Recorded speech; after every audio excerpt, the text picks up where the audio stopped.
episodio del viaje interior. Hoy estoy muy contento de tener a un invitado especial, eh, un buen amigo, un buen maestro también de viaje. Por lo tanto, me da mucha alegría que estés por acá, David Gracias, Farrera. David Farrera. Gracias Flavio por hacerme parte de este proyecto tuyo. Realmente me siento en principio halagado, nervioso, pero muy contento, de verdad, como orgulloso de esto que estás haciendo. Gracias, muchas gracias. Primero me gustaría que nos contaras a qué se dedica David hoy en día. Bueno, hoy en día tengo la fortuna de ser psicoterapeuta. Estoy dando sesiones de psicología en, en el consultorio, que por cierto también compartimos, y, y también soy docente de un ENSAT de Covach. Entonces me manejo en estas dos profesiones. Sí, padre. Hoy tengo ganas de contar un poco sobre cómo ha sido nuestra relación. Ajá. Que cuando yo conocí a David, él me daba clases de geografía y de historia. Y de historia, ¿verdad? sí. Muy emocionante, sí. Era una relación de maestro-alumno en aquel entonces. Después fue una relación de terapeuta-paciente. ¿Sí? Y después se terminó convirtiendo de colegas, de socios. De socios. Ajá. Y pues de amigos también, ¿verdad? Con la fortuna. Y es curioso porque él ha influido mucho en el que yo haya estudiado psicología. Pero lo curioso de todo es que él no era psicólogo cuando yo lo conocí. ¿No? Nos terminamos convirtiendo en psicólogos después de algunos años. Sí. Pero cuando nos conocimos, no. Y quiero comenzar desde ahí. Que nos cuentes un poco a qué te dedicabas y qué pasó para que eligieras estudiar psicología y después pues, la maestría. Pues bueno, mira, no sé cómo explicarte esta primera parte, porque yo desde que tenía uso de razón, desde el momento en que podía opinar, vaya, yo quería ser abogado, ¿no? ¿Quién me dio esa idea? ¿Quién me habló de esto? No lo sé, porque en mi familia no hay ningún otro abogado. Entonces no sé si fue alguna película, no sé si fue algún comentario, yo no lo sé, pero te puedo decir que desde los 5 años yo empecé a decir, quiero ser abogado, voy a ser abogado, y me la creí tanto que terminé estudiando, tengo la fortuna de tener esa primera carrera. Terminé estudiando la abogacía, la licenciatura en Derecho, y no solo eso, me dediqué a litigar cerca de 10 años. ¿No? Bastante tiempo. Sí. Tiempo. Fueron 10 años que fueron muy padres.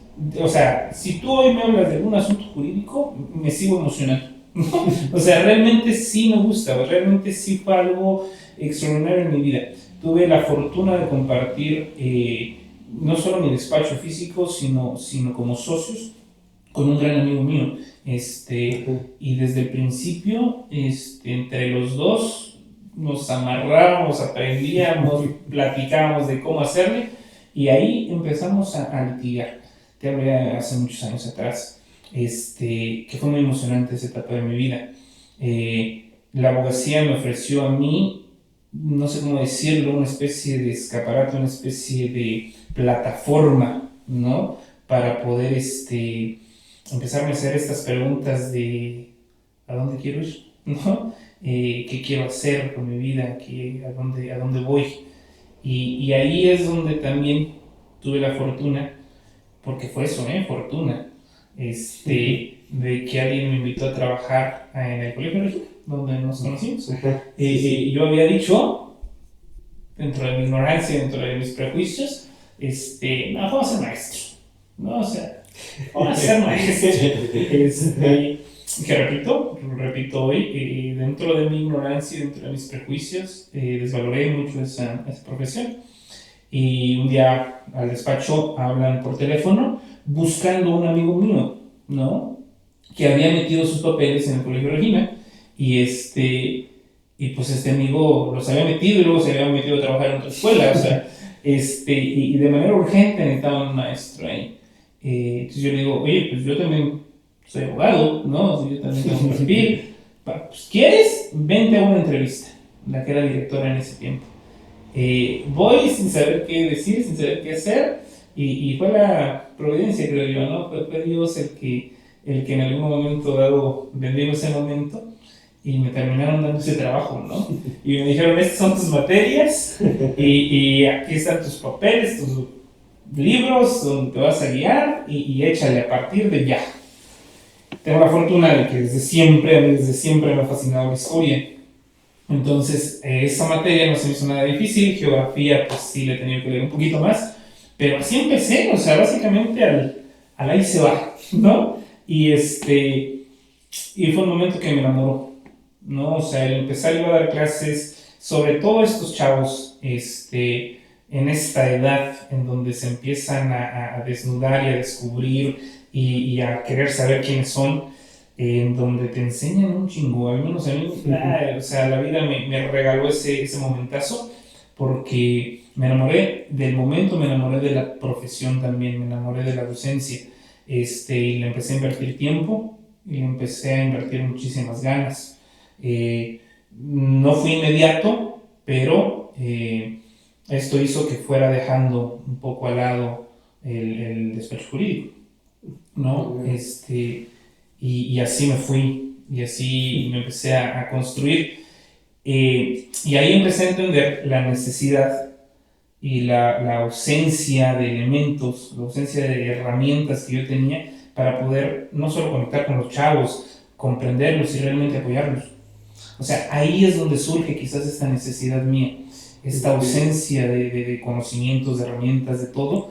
Y fue donde empecé a entrar, pues, que en algún cursito, en algún diplomado, recuerdo, que tenían que ver con psicología, ¿no?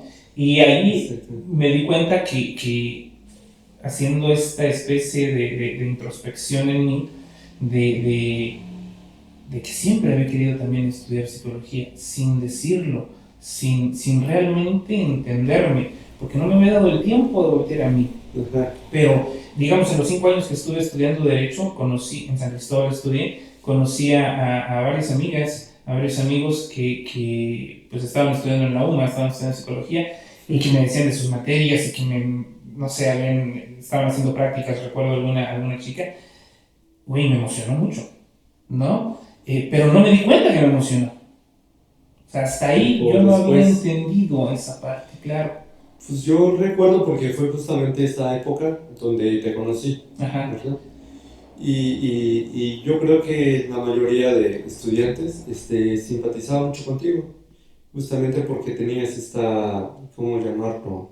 Esta empatía, este acercamiento con los alumnos, es el hecho de preguntar, ¿cómo estás hoy? ¿No?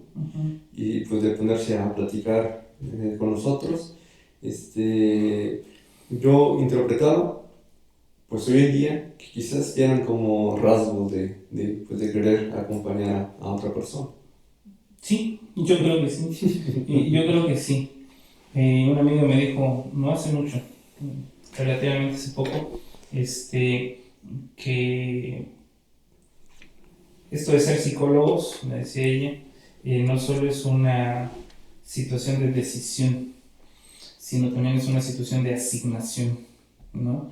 Bueno, no solo creo que para la carrera de psicología, considero que para todas las ramas esto es, claro que tú decides, claro que sí, pero cierto, también hay algo que ya traes asignado, yo creo mucho en Dios, entonces yo creo que ya Él también te va direccionando. Nosotros somos los rebeldes, somos los sordos, pero creo que sí, o sea, creo que ya traía esa necesidad encima de mí y la empecé a descubrir ya estando en interacción con mis alumnos, ¿no? Que me fascinó, te digo, o sea, esa etapa de mi vida fue maravillosa. Pero esto picó la primera espinita para que tuviera yo esta necesidad, que aún así yo la dejé pasar. ¿no? O sea, quizás tenía la oportunidad de estudiar desde ese momento propiamente ya como carrera, como profesión esto, pero pues no, ¿no? Pues ¿para qué? O sea, ya tengo una, estoy chambeando, me está yendo relativamente bien, estoy bien con los chavos, pero esa necesidad me seguía siendo bulla y me estuvo con esa bulla hasta que se convirtieron en gritos, ¿no? Más adelante. Pero yo creo que desde ahí fue esta necesidad por estudiar. Eso es importante, eso lo que mencionas, porque mucha gente se pasa por esto. El que está haciendo quizás un trabajo que si bien pues le puede ir bien económicamente, pero quizás no le llena del todo. Hay un pequeño huequito y que no se animan a dejar su trabajo. Por miedos, por otros motivos, y Totalmente. se quieren estancar. Te pregunto, ¿te cambió la vida estudiar psicología? Totalmente. ¿De qué forma? Yo creo que la palabra que te diría yo es que me proporcionó al menos la oportunidad de reconocerme y te digo, por lo menos la oportunidad de estabilizar emocionalmente hablando. Y pues si se aprovecha esa oportunidad, se siente uno bien, ¿no? Entonces, yo creo que desde ese punto me cambió muchísimo. Bueno, te menciono que empecé a estudiar la carrera de la licenciatura en psicología a la par de una maestría en sexualidad. Esta maestría fue realmente el momento detonante en hazte responsable, ¿no? ¿Quieres estudiar eso? Estúdialo.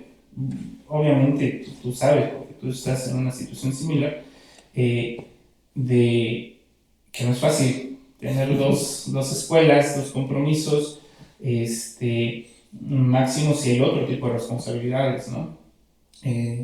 Realmente sí, sí fue eso, echarme, comenzar este camino con algunos obstáculos, pero que valió la pena muchísimo. Pero te decía, esta maestría es la que a mí al final del día me permite hacerme responsable, me permite darme cuenta de que si no me hacía responsable yo no iba a llegar a ser nunca realmente yo, ¿no? Entonces agradezco infinitamente ese momento también, que cambió, estructuró de otra forma mi camino. Bueno, no tanto el camino, sino la forma en la que caminas, en la que andas tu camino. Qué padre. ¿No? Entonces, ¿cómo era David? Pues hablando internamente, Ajá. antes de entrar a esa maestría, a esa licenciatura. Muy parecido a lo que soy hoy, te diré. Soy rebelde, necio, ¿no? Lucho siempre con mi ego. Soy de no quererme dar cuenta, ¿no? Y que peleo pues con esa situación de, oye, sí, mira, ahí está todo, ¿vale? Te hablo de este punto de ser necio, pero ¿qué más te puedo decir? También soy muy apasionado, soy muy entregado a lo que me toca estar haciendo. Soy una persona de fe, ¿no? Y medio arrebatado también, ¿no? Entonces, pues no sé qué más decirte. Lo que pasa es que somos tantas cosas que quizás hablo en términos generales, porque en lo común no nos alcanzan las palabras para definir. Pero en mi caso, pues te podría decir eso, ¿no? ¿Qué más soy? Quiero pensar que también soy buen amigo, ¿no? Y esta herramienta me ha servido muchísimo en la vida, ¿no? Okay. ¿Cuál pues dirías que es la situación más difícil por la que has pasado? Que te haya generado muchas pues heridas, por así llamarlo. Uh-huh. Bueno, quizás, como me lo estás preguntando, el fallecimiento de mi mamá. Bueno, te recuerdo, cuando me refiero a mi mamá, te hablo de mi abuela, ¿no? Okay. Yo tuve la fortuna de ser criado por mis abuelos, desde siempre, básicamente. Tenía un mes de nacido cuando por problemas de salud mías no podía estar en un lugar caluroso y mis papás estaban ahí. Entonces me llevaban con mis abuelos maternos en la ciudad de Margarita, es un clima muy cálido y muy templado. Y, y me crié con ellos, ¿no? Entonces, papá, mamá son ellos. Me medio regresaba con mis papás, no me acostumbraba de nuevo y así estuve un rato, hasta que poco a poco y con el tiempo y por decisiones, pues me fui quedando con mis abuelos, que son mis papás. Entonces, si me preguntas cuál es el momento más crucial en esto del dolor, la muerte de mi mamá. Fue un momento, no sé, va a sonar quizás ridículo lo que te voy a decir, pero es quizás hasta hoy, hasta la fecha, el dolor más fuerte que yo he tenido. Es el golpe más duro que la vida me ha dado hasta el momento. Pero también fue un momento de encontrarme con mi propia felicidad. Te digo, puede sonar tonto, ridículo, no lo sé, pero fíjate que mi experiencia con eso fue así, porque al fallecer mi mamá, gracias a Dios, ella no sufrió dolores, ni se quejaba, ni mucho menos. Tuvimos la fortuna de que mi mamá se fue tranquila, durmiendo básicamente. Natural. Muy natural, sí, Okay. Sí, y se despidió. Y no sé si fue mi interpretación, Flavio, pero yo vi pues que ya ella estando solo su cuerpo, ya no su alma, esbozó una sonrisa, ¿no? Entonces, ese dolor, que es inmenso, el pleito interno que tienes del por qué se fue y que me gustaría seguirla escuchando, hasta cierto punto egoísta, ¿no? De querer que esa persona permanezca. Pero también fue un encuentro con descubrir que, gracias a Dios, soy feliz, ¿no? De que mi mamá se fue bien, se fue tranquila, que está con Dios y que me dejaba a mí tranquilo también, sin alguna situación de por qué no hice esto por ella o por qué no le dije tal cosa. O sea, realmente me sentía muy plácido en ese sentido. Entonces, descubrir también eso en el mismo momento en que estás sintiendo el dolor más fuerte, ¿no? Así fue más o menos mi experiencia. Interesante esto, ¿no? Sí. Muchas gracias por compartir. Pero quiero volver un poco a lo que decías antes. Ajá.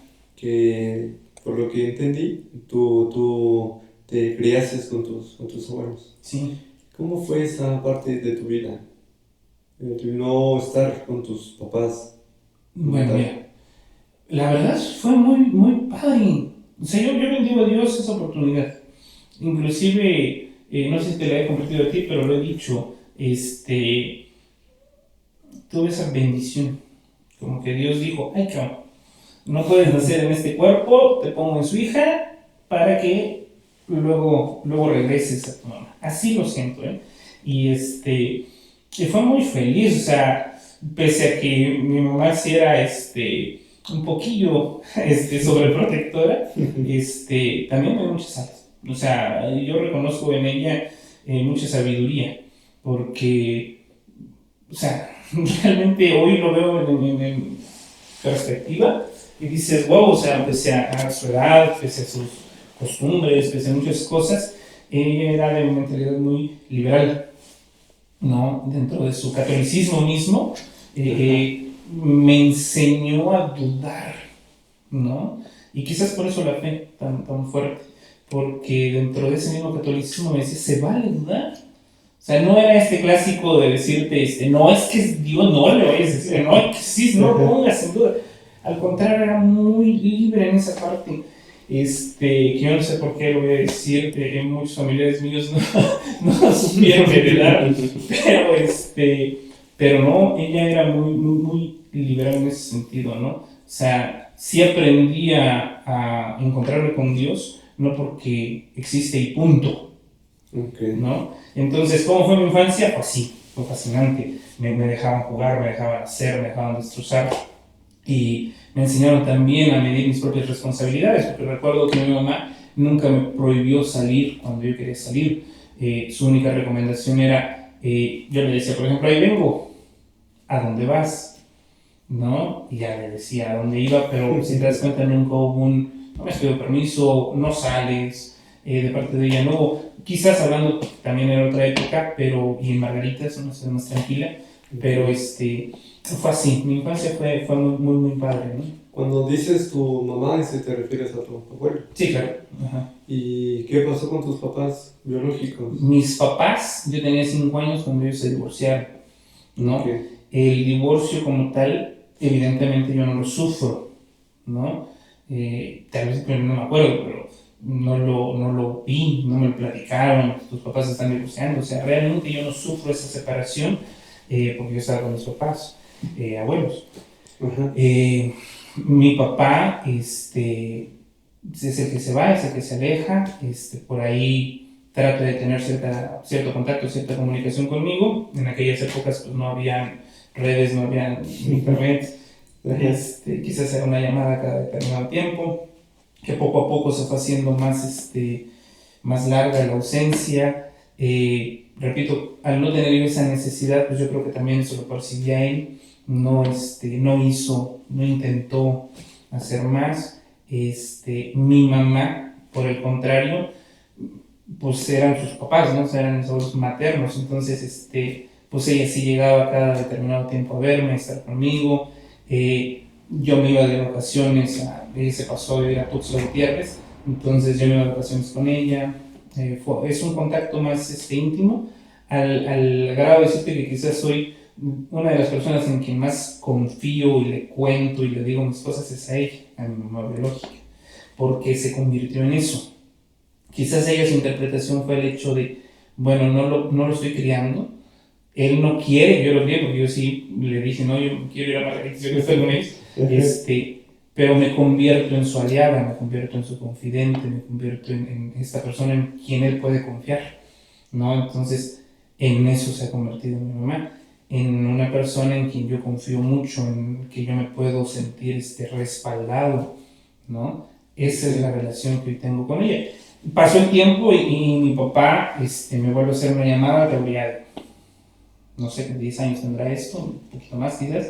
Se acerca de nuevo a mí en el sentido de establecer contacto y ameno, es una persona a quien mis papás abuelos me enseñaron en la distancia a respetar mucho, porque recuerdo, o sea, yo estaba tirado en un sillón y mi mamá empezó a cargar unos baldes de agua, mi mamá abuela empezó a cargar unos baldes de agua y me regaña, ¿no? Y me dice, ¿por qué no eres acomedido? ¿Estás viendo que estoy cargando eso? Estoy echadote. No eres como tu papá. Tu papá era bien acomedido. Entonces, si te das cuenta, ese tipo de mensajes, en lugar de, mucho guay, se fue, ¿no? O sea, te queda era un buen tipo. Era una persona que tenía estas cualidades, que tenía estas virtudes. Entonces, en la distancia yo aprendo a respetar mucho a mi papá. Entonces, cuando él se acerca, no hubo ni rechazos, ni próximo al rechazo siquiera. Por el contrario, fue un bonito encuentro en el que nos hemos mantenido. Por salud, él está enfermo, por distancia, pues no convivimos mucho personalmente hablando, pero sí estamos en contacto por teléfono, por mensajes, por fotos, estamos bien en ese sentido, ¿no? Uh-huh. Qué interesante. Y mencionas algo que yo creo que es muy importante. Siempre que sucede algún divorcio, regularmente pues la mamá es con quien se quedan los hijos. Sí. Y parecía que la mamá, o que igual puede ser papá, van enviándole mensajes a los hijos sobre, es que mira, tu papá es así, o tu mamá es así, negativos, sí. Y que van construyendo en el niño una mala imagen del papá, ¿no? Generalmente es así. Y que a veces ese resentimiento que puede tener el papá o la mamá se lo traspasa al hijo. Sí. Y pues a mí me gusta esa parte, que pareciera que no te enviaron ese mensaje. Te decía eso yo hace rato, obviamente porque es mi mamá, la veo así, la idolatro así, pero mi mamá abuela para mí fue muy sabia, ¿no? ¿De dónde sacaba esa información? No lo sé, pero siento que sí lo hacía a propósito, ¿no? O sea, sí lo hacía para eso, para cuidarme de ese rollo, ¿no? porque lo hacía, lo decía. Y obviamente pues también ya el contexto lo va repitiendo, ¿no? O sea, ya también mi papá abuelo, mis tíos, mi mamá biológica, lo iban repitiendo. No por no quererlo hacer, o bueno, solo porque mi mamá lo hace, no. Sí ya se convirtió en un acto común, porque hasta el día de hoy en alguna plática mi mamá biológica me dice, no, tu papá era muy inteligente. O sea, si hubiéramos seguido, o sea, me ha puesto en esas pláticas, ¿no? Si nosotros no nos hubiéramos separado, hoy tendríamos tal cosa porque él era muy visionario, porque él tendría. O sea, realmente él es una buena persona. O sea, el mensaje al final, el metamensaje, es eso, ¿no? Entonces no puedes rechazar, no puedes mucho menos odiar, o entrar en conflicto, con una persona que toda tu vida te han cultivado, te han dicho que es bueno, que fue bueno, ¿no? Ya las interpretaciones emocionales, que en un trabajo de terapia se hace la ausencia del papá porque no estuvo, y si dices, güey, sí no estuvo, o sea, sí fue una ausencia, y en terapia se trabaja y concibes también, en mi caso, la bendición de que la figura sí estuvo siempre, gracias a mi abuelo, gracias a mis tíos incluso, ¿no? Entonces, sí refuerzas eso, pero sí se trabaja, porque al final sí hubo una ausencia, y eso se tiene que decir con todas sus letras, ¿no? Pero que al final hubo ventajas en mi caso por todo el contexto, que se me generó así, pues, ¿no? Entonces, hasta el cielo, pues le sigo agradeciendo eso a mi mamá, ¿no? Qué bonito. Entonces, ¿qué es lo que te motiva a ti para comenzar tu viaje interior? ¿O cuál es el detonante con el que tú digas, no, o sea, hay algo aquí? Pues no sé, Flavio. Escuchaba esta pregunta que hacías y decía, bueno, ¿qué podría yo responder? Y no podría ser conciso en la respuesta. Okay. Ocurrieron muchas cosas en mi vida en momentos muy, como muy cercanos, ¿no? Te puedo decir, yo tuve una relación, Flavio, de 6 años, casi 6 años, con una chica que hoy por hoy quiero y estimo mucho, es una gran amiga, pero que fuimos novios. Y terminar una relación de 6 años, sí te genera cierto golpe, ¿no? Dices, wow, o sea, sí perdí. Pero fíjate que lo que me pasó a mí cuando se termina esa relación es de que algo me estaba diciendo que estaba bien, que qué bueno que las cosas se dieron así, que ni ella me hizo daño a mí, gracias a Dios no creo haberle hecho daño yo a ella. Fue una relación que simplemente se fue desgastando, al grado de aceptar que ya no había amor. Ella se dio cuenta más rápido que yo, ¿verdad? Pero realmente fue así. Entonces, algo interno me iba diciendo, güey, estás bien. O sea, qué bueno que las cosas se dieron así. Pero el ego también te estorba y te molesta y te pica y te dice, pero no, ¿qué vas a hacer ahora? ¿No? ¿Qué queda de ti? Y realmente yo me decía, me castigaba mucho porque, güey, ya no puedo hacer más. Ya hablo de hace, no sé, ¿cuántos años? Ya tiene 12 años, creo, 13. Y si te quedas ahorita pues lo piensas, ¿no? Y dices, güey, no te parió, chico, ¿verdad? Pero en ese momento, yo sí me quedé en este estado ¿y ahora para dónde voy? Me siento inútil, ¿no? O sea, me siento que ya no sé para dónde. Y quizás como detonante puede ser uno de esos los factores, quizás haya muchos, pero varios, pero este sería uno, que sí me di cuenta de que cómo es posible que me haya sentido así, ¿no? Y sí te sirve para, pues al menos, porque lo recuerdo, que me entregué a Dios, no en ese momento, vaya, pasaron algunos meses, y dije, va, o sea, Dios, como tú quieras, pues, te sueltas un poquito eso y te empiezas a ser un poquito responsable. Ahí es donde ya empecé, quizás respondiendo tu pregunta, a entender que el viaje no va para allá, ¿no? El viaje va para acá. Entonces, quizás es un detonante. Otro detonante, pues la parte también de entender que eran realmente mis sueños, ¿no? Y recuerdo esto, un amigo mío no me lo dijo a mí, lo mencionó, es que ya tengo tantos años, dijo él, y no he hecho nada. Y yo hasta ese momento no me había dado cuenta, y yo volteé a ver, ¿yo qué he hecho? Y dices, güey, no. Y dices, o sea, la sociedad espera que hagas algo, ¿no? Entonces quizás ahí también es otro detonante, ¿no? Que en algún momento esto significó mucho para mí, esa plática de este amigo, significó al grado de sí voltear y decir, bueno, has hecho un poquito de esto, un poquito de aquello, pero es lo que has querido hacer. Y sí recuerdo que mi reflexión sí llegó a ese punto de no, lo que decíamos en la carrera. O sea, la carrera de Derecho era, o es, te digo, hasta ahorita muy emocionante para mí, pero me enfermaba, claro.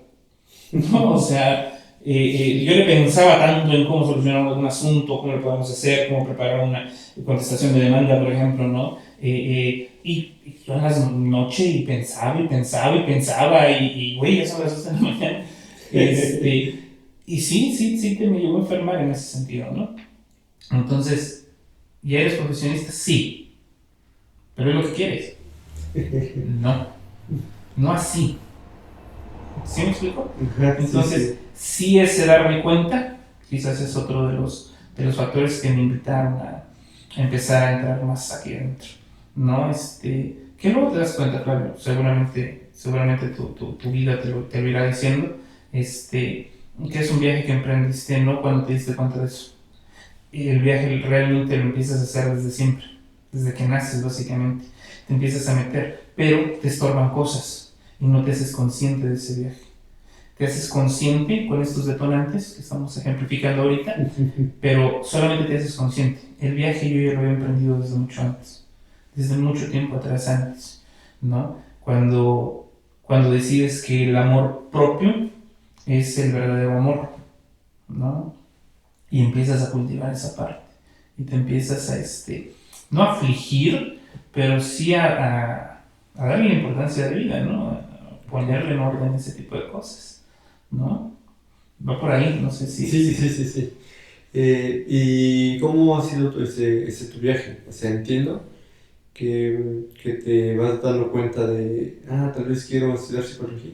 Ajá. Quizás eso me llena más, ¿no? Te metiste a la carrera, te metiste a la maestría, y yo supongo que ahí te vas dando cuenta de cositas, ¿no? Ajá. ¿Y qué más pasó?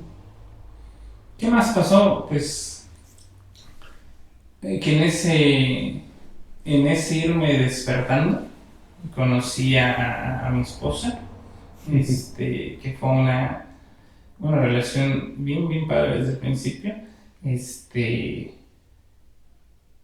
porque ocurre, quizás eso es lo que responde lo que me dices, ocurre que cuando yo me empiezo a dar cuenta de esto, como que me empiezo a liberar de algunas situaciones, yo llegué a decir, y lo dije, o sea, lo expresé verbalmente, no, yo ya no me voy a casar, ¿no? O sea, compartí, ¿no? Está bien padre, está así, voy a tener una relación de aquí y luego otra, está bien padre, me sentía, y sinceramente sí lo sentí, muy libre, muy propio de mí. Entonces dije, no, ¿para qué me caso, no? Lo que sí tenía claro es mi sentido de paternidad, o sea, como que mi sentido de paternidad siempre lo he tenido muy desarrollado.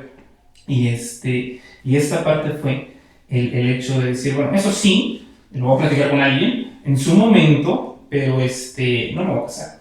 O sea, no quiero casarme, no quiero una relación estable, ¿no? O sea, formal, vaya. Mares. No, conozco a Karina, ya la tenía agregada en el Facebook desde cuándo, y hace una publicación, creo, ya yo lo meto ahí, ¿no? La piquita, y oye, ¿ya viste la de Batman? No me acuerdo si era la 2 o la 2, creo que era, de la trilogía de Christian Nolan. Nolan. Ajá. Y sí, de hecho la voy a ver con mis amigos. Me dice ya, bueno, ¿qué? ¿Quieres que te acompañe? Y sí, va. Y de parte salimos, me impacta esta persona de ahí, es muy callada, muy tranquila, como te enseñaste un poquito más argentín, me impacta esa parte, entonces ya la invité a ella, a otra película, Valiente, ¿no? De la chica del arco, y hicimos clic desde ahí, o sea, porque lo hemos platicado ya después, hicimos clic desde ahí, y no te lo sé explicar con palabras, pero yo sabía que quería estar con ella, siempre, con esa palabra. Desde ahí, imagínate, entonces, después de esta fanfarria, después de este ego de no me voy a casar y para qué, estoy muy bien así, la vida te dice, mira, te falta conocer mucho, te falta estas emociones, no sé qué va a pasar con nosotros, hoy estamos muy bien, pero pues, la vida es vida. Y hoy te lo puedo decir así, ¿no? O sea, ese encuentro, esa taza de café antes de la película Valiente, sí me dio el punto de referencia para decir, me quiero quedar con ella, ¿no? Y se lo dije, no recuerdo si ahí mismo o más tarde o más noche, pero ese día, ¿no? Me dije, oye, yo te veo así, ¿no? Y puede ocurrir que eso espante a muchas personas. Y ella no. Porque era nuestra primera vez, ¿no? Básicamente, no es una segunda cita, una primera cita formal. Y básicamente, yo no me acuerdo con qué palabras, pero básicamente fue eso. Y su reacción fue me siento muy cómoda también, ¿no? O sea, veamos qué pasa. Y nos hicimos novios al poco tiempo, y estuvimos cómodos como novios 2 o 3 años, ¿no? 3 años, hasta que decidimos casarnos, ¿no? Y tenemos a mi bebito. Entonces me fui, me perdí. ¿Cuál era la esencia de? Bueno, mejor te cambio la pregunta. ¿Cómo influye esa parte del matrimonio hacia tu viaje interior? Mucho. ¿Cómo influye? Demasiado. Precisamente yo creo que por ahí va en la respuesta. Porque encuentro en ella una compañera. O sea, alguien que me sabe tomar de la mano y me sabe soltar la mano. Porque, compañero, al menos en mi sentir es eso, ¿no? O sea, no es una persona que te esté jalando o que vaya ahí arrastrándose contigo, ¿no? Y cada uno tenemos nuestros planes, nuestras metas. Y ella me sabe tomar la mano, me sabe soltar, sabe que al final todos tenemos alas y que si estamos aprisionados nos podemos aletear ahí y lastimar. Entonces, encuentro una compañera magnífica en ese sentido, maravillosa en ese sentido, que sí me ha dado ese espacio de reconocer, este es tu mundo, este es mi mundo, y aquí está nuestro mundo, y en nuestro mundo nos hacemos bolas, pero tu mundo va, ¿no? Y en este viaje, que al final es tu mundo, sí me encuentro con esa delicia de la libertad, con esta maravillosa parte de siempre estarme reconociendo y decir, güey, mira, también hay eso. Te decía yo hace rato, es constante, ¿no? Entonces, ha influido muchísimo. A mí me resuena esto a una frase, parece que es de Jorge Bucay, que decía, no te puedes conocer no te puedes conocer al 100% sin el otro. Uh-huh. Es necesario a veces esta profundo, compañía para llegarte a conocer un poco más. Sí, es que en esencia es muy padre esa frase. Porque en esencia es eso. O sea, al final sí necesitas de alguien que esté frente a ti, en donde te puedas reflejar. Que seas muy necio. Totalmente. Porque hasta en eso ella ayuda, ¿no? O sea, ella sabe. No así, ok, me dice nada más. Sí, también me hace ver cuando la estamos regando, ¿no? O sea, todos tenemos nuestro carácter, nuestra personalidad, y he encontrado ahí mágicamente una forma de... Es como un espejo, ¿no? Sí, muchas veces me hace ver por eso. Te voy a hacer una pregunta muy difícil. No sé si para ti lo sea, pero para muchos sí. ¿Qué es para ti el amor?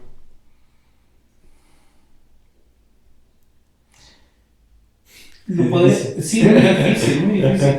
Por como venimos a la realidad. ¿Qué es para mí el amor? Es la entrega. Entrega. La entrega. Yo creo que el amor está dentro de nosotros, así, tal cual, somos amor. Te digo que yo creo en Dios y ¿en qué te asemejas? Dice por ahí parte en la Biblia que estamos hechos a imagen y semejanza de Dios. Yo realmente dudo mucho que Dios tenga nariz. Dudo mucho, no nos asemejamos en esa parte. ¿En qué nos asemejamos? ¿En qué estamos hechos a su imagen? En el amor. Entonces nosotros somos amor. Pero bueno, está bien padre porque vas a ver a 2 o 3 personas ahí y decir, ah, mira, ella es amor. Pero ¿cómo te lo está expresando? ¿Sí? Y entonces, para mí, ¿qué es el amor? Esa entrega de lo que somos amor. Esa es la entrega. He escuchado muchísimas veces el hecho de que el amor más profundo, el amor más grande es a los hijos. Y primero están los hijos y luego está tu pareja. Y está bien padre porque... Muy común también. Sí, muy común. En mi caso yo te puedo decir así, amo, te decía hace rato que mi sentido de paternidad lo he tenido desarrollado desde siempre, pero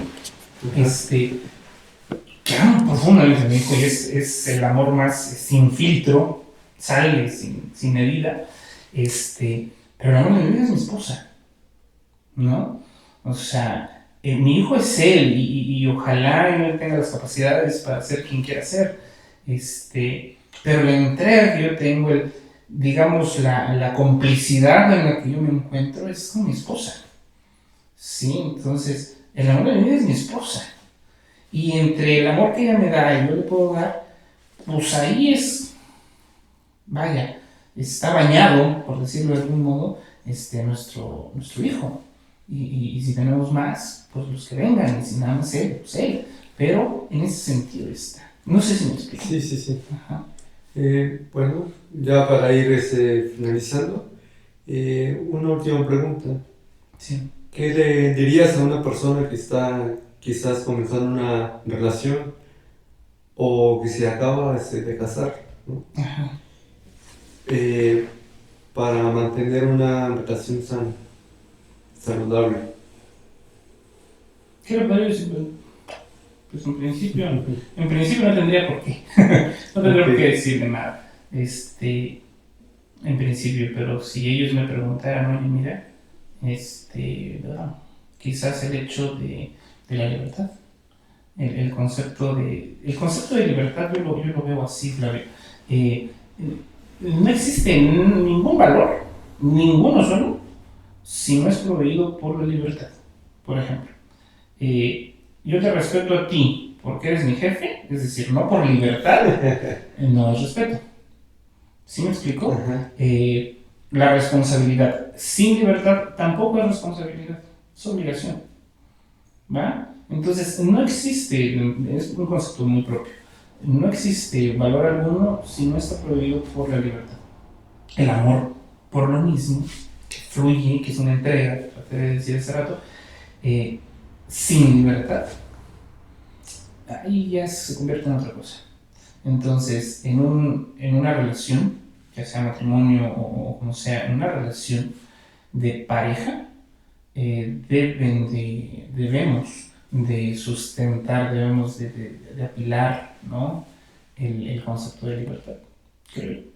¿No? A veces es muy complicado, ¿no? Por Sí. toda esa parte del apego, el ego, celos, un montón de cosas que podemos agregar. Sí, pero utiliza todas esas cosas a tu favor para comprender esto.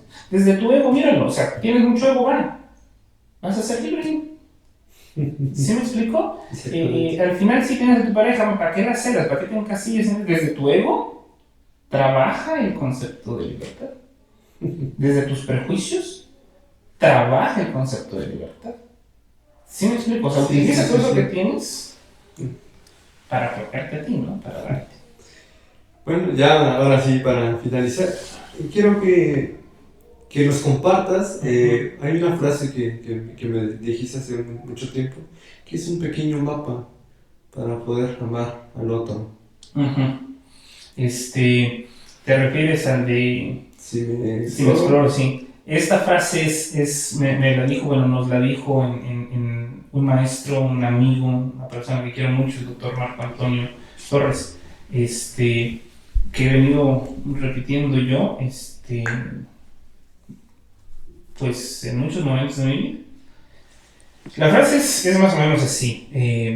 Si me exploro, que es el acto de responsabilidad más amplio, si me exploro, me conozco.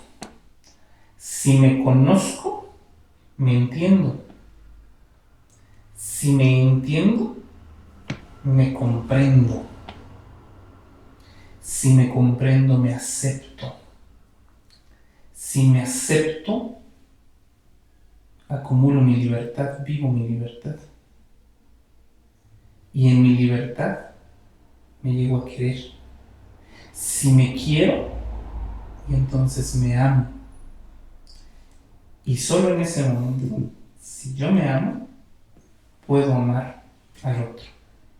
Puedo amar al hermano, a la pareja. Si me amo, puedo dar. Es más o menos la frase. Es genial. Es genial esa frase, claro. Hay veces que nos sentimos perdidos de decir, ¿y cómo comienzo? ¿Y cómo le hago para amarme? ¿Y cómo esto? ¿Y cómo el otro? Explorando, sí. Explorando. Ese es el acto de responsabilidad más amplio que debemos de tener los seres humanos. A veces queremos comprender la vida del otro, no la vida, a veces queremos comprender ese libro. Y está bien padre ese libro, pero no nos damos tiempo para leernos a nosotros. ¿Qué pasa mucho en pareja? ¿Cómo comprendo a mi pareja? ¿Qué tanto te has comprendido tú mismo? Exacto. Empieza por ahí, y luego tu pareja que haga lo propio. Si quiere. Es la consecuencia. ¿No? Claro que sí. Sí, es así. ¿Hay algo más que quieras compartir? Pues. ¿Alguna idea, reflexión? Realmente agradecerte nada más, Flavio, por la oportunidad de estar contigo. Te decía al principio que es una situación de nerviosismo para mí. No estoy. Hasta me parte la voz. No estoy acostumbrado a las cámaras. Entonces sí se pone nervioso. Pero es bien padre convivir con personas como tú. Entonces, te agradezco mucho esa parte. Y nada, agradecer también a las personas que nos puedan estar escuchando, que al final entiendo que tu proyecto, esto del viaje interior, es también una invitación a que cada uno de nosotros reflexionemos sobre nuestro propio viaje. Exactamente. Como de, yo también he pasado por eso. Que sí tiene solución. Sí, claro. ¿No? Sí. Es básicamente eso. Es que cada persona vaya dándose cuenta si hay algo que resuena de todo eso, lo que nos cuenta David en el día de hoy. Y pues muchas gracias. Sabes que te quiero mucho y para mí es un gusto que estés acá. Gracias, igual, sabes que el aprecio es mutuo y también te quiero mucho. ¿Vale? Gracias. Bueno, eso es pues básicamente este episodio. Pueden dejar en sus comentarios sobre qué les ha parecido, si hay algo que resuene de la historia de David con ustedes. Y pues básicamente estamos a la espera por el tercer episodio. Espero que se encuentren muy bien y nos vemos en la próxima.